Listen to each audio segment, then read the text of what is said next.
मंजिल उन्हीं को मिलती है जिनके सपनों में जान होती है। पंख से कुछ नहीं होता, सिर्फ हौसलों से उड़ान होती है। प्यारे दोस्तों, गाइडेंस कॉर्नर में आपका स्वागत है। आज की ये वीडियो उन स्टूडेंट्स के लिए है जो रेलवे में अपनी नौकरी चाहते हैं या रेलवे में अपना भविष्य बनाना चाहते हैं।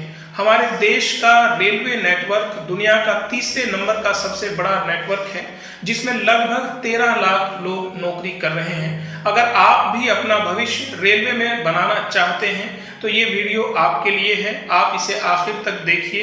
रेलवे ग्रुप डी के बारे में सारी जानकारी आपको हासिल हो जाएगी।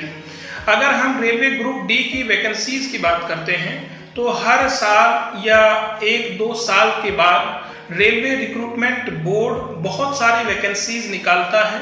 जैसा 2019 में लेटेस्ट इसकी वैकेंसी आई थी तो वो 1,03,000 के करीब वैकेंसी थी। तो आप इससे अंदाजा लगा सकते हैं कि कितना रोजगार देने वाला ये सेक्टर है।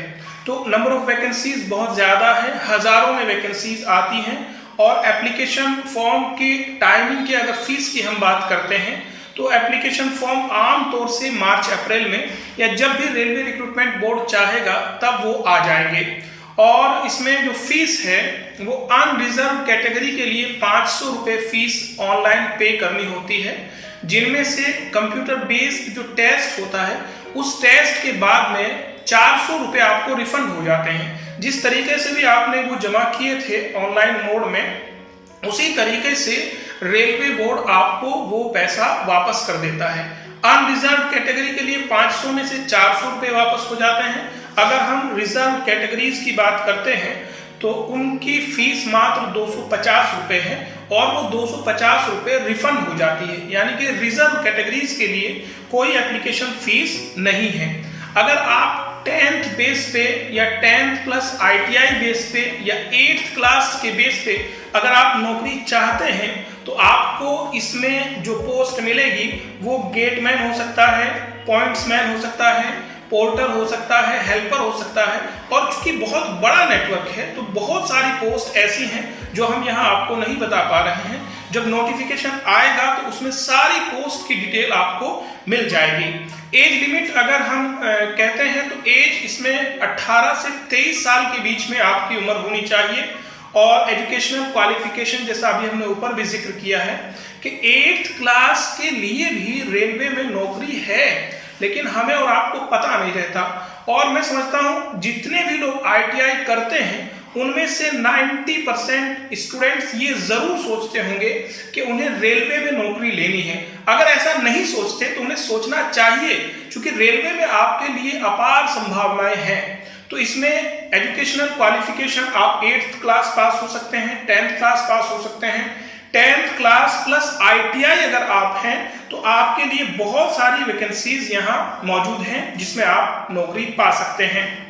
रिजर्वेशन सिस्टम जो हमारा भारतीय विधि के अनुसार जो SC, ST, OBC, EWS और दूसरे जो रिजर्वेशन सिस्टम है वो यहाँ भी अप्लाई होता है। लेकिन यहाँ 2 महत्वपूर्ण रिजर्वेशन उन लोगों के लिए हैं। एक तो ESN के लिए है, एक्स सर्विसमैन के लिए, और दूसरा CCAA यानी कोर्स कंप्लीटेड एट अप्रेंटिसेस है। इसके बारे में अगली वीडियो में हम डिटेल से आपको बताएंगे। इसका 20% रिजर्वेशन रेलवे रिक्रूटमेंट में होता है। अगर हम एग्जाम सेंटर्स की बात करते हैं तो पूरे देश में हमारा जो रेलवे का नेटवर्क है जो 18 जोन में बटा हुआ है, तो उन 18 जोन में बहुत सारे शहरों को एग्जाम सेंटर बनाया जाता है। क्योंकि इसमें ऑनलाइन एग्जाम होता है तो सभी शहरों को एग्जाम सेंटर नहीं बनाया गया, लेकिन आमतौर से ये है कि लगभग 100 से 200 किलोमीटर के दायरे में आपको इसका एग्जाम सेंटर मिल जाएगा। तो इसलिए एग्जाम सेंटर के बारे में ज्यादा सोचने की जरूरत नहीं है। अगर हम सिलेक्शन प्रोसेस की बात करते हैं तो सिलेक्शन प्रोसेस के इसमें 5 पड़ाव होते हैं। पहले 4 पड़ाव थे, एक पड़ाव अभी 2022 में ही इंट्रोड्यूस किया गया है। इसमें पहले CBT यानी कंप्यूटर बेस्ड टेस्ट 1, आप पेपर 1 समझिएगा। दूसरा CBT 2 यानी कि कंप्यूटर बेस्ड टेस्ट 2 होगा। और तीसरा आपका पीईटी यानी फिजिकल एफिशिएंसी टेस्ट होगा, और चौथा आपका डॉक्यूमेंट वेरिफिकेशन होगा, और पांचवा आपका मेडिकल फिटनेस टेस्ट होगा। अब हम एक एक के बारे में आपसे बात करते हैं। अगर कंप्यूटर बेस्ड टेस्ट 1 की बात करें तो ये पेपर ऑनलाइन मोड में होता है और 90 मिनट का पेपर होगा। इसमें 100 क्वेश्चन होंगे।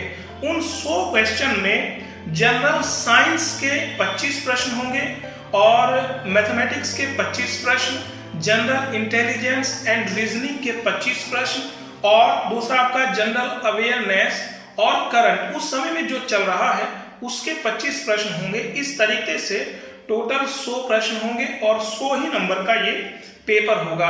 ये एक तरीके से स्क्रीनिंग एग्जाम आप समझ लीजिए, यानी कि ये क्वालिफाइंग है जिसमें अनरिजर्व कैटेगरी को 40% और रिजर्व कैटेगरीज को 30% मार्क्स लाना जरूरी है। अगर आप इतना मार्क्स नहीं लाएंगे तो आप आगे CBT 2 में प्रतिभाग नहीं कर पाएंगे। इसमें नेगेटिव मार्किंग भी होती है और नेगेटिव मार्किंग 1/3 होती है।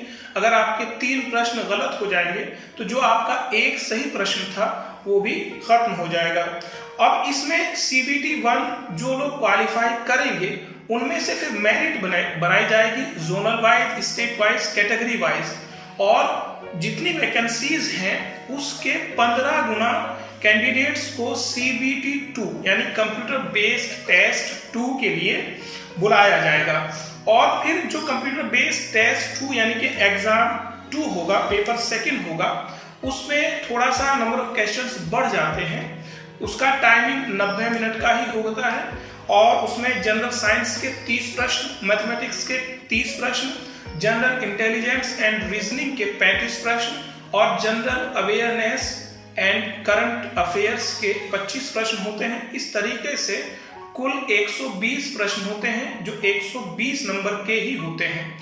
यानी कि अगर आप इस टेस्ट को भी क्वालिफाई करते हैं यानी मेरिट बनती है, उसमें आपका नंबर आता है, वो मेरिट किस आधार पर बनेगी, जितनी भी वैकेंसीज हैं उसके 3 गुना स्टूडेंट को PET यानी फिजिकल एफिशिएंसी टेस्ट जो इसी का अगला पड़ाव है उसके लिए बुलाया जाएगा। अगर आप इसमें शामिल होते हैं तो आपका PET होगा। PET बहुत आसान है। जो मेल कैंडिडेट्स हैं उनके लिए 35 किलो वजन लेकर 100 मीटर डिस्टेंस चलनी होती है 2 मिनट में, और जो फीमेल कैंडिडेट्स हैं उनके लिए वजन कम हो जाता है यानी 20 किलो वजन लेकर वो 100 मीटर डिस्टेंस वही 2 मिनट में चलेगी।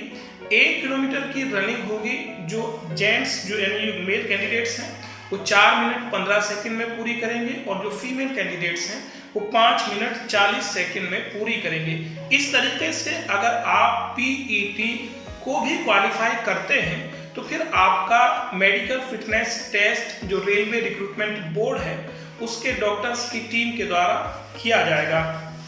अच्छा, यहाँ एक बात और थी कि PET 2 में जो कैंडिडेट्स थे CBT यानी जो पेपर 2 था उसके वैकेंसी के 3 गुना कैंडिडेट्स बुलाए गए। और फिर डॉक्यूमेंट वेरिफिकेशन हम भूल गए थे, तो डॉक्यूमेंट वेरिफिकेशन और मेडिकल के लिए 2 गुना कैंडिडेट्स बुलाए जाते हैं। उनमें से फाइनल मेरिट बनती है जो भी मेडिकली फिट होते हैं और जिनके डॉक्यूमेंट फिट होते हैं, तो फिर लास्ट फाइनल मेरिट बनती है। अगर आप उसमें भी अपनी जगह बना लेते हैं तो आप इस सेवा में आ जाते हैं यानी रेलवे की सर्विस में आप शामिल हो जाते हैं। अगर हम सिलेबस की बात करते हैं तो सिलेबस कोई ज़्यादा टफ नहीं होता है। 10th स्टैंडर्ड का सिलेबस होता है, वही उस वक्त की जो GK है वो चलती है। करंट भी पूछा जाता है, तो करंट का यानी उस साल जिस साल आप एग्जाम दे रहे हैं तो उस साल का कम से कम 1 साल का वो करंट अफेयर्स आपका याद होना चाहिए।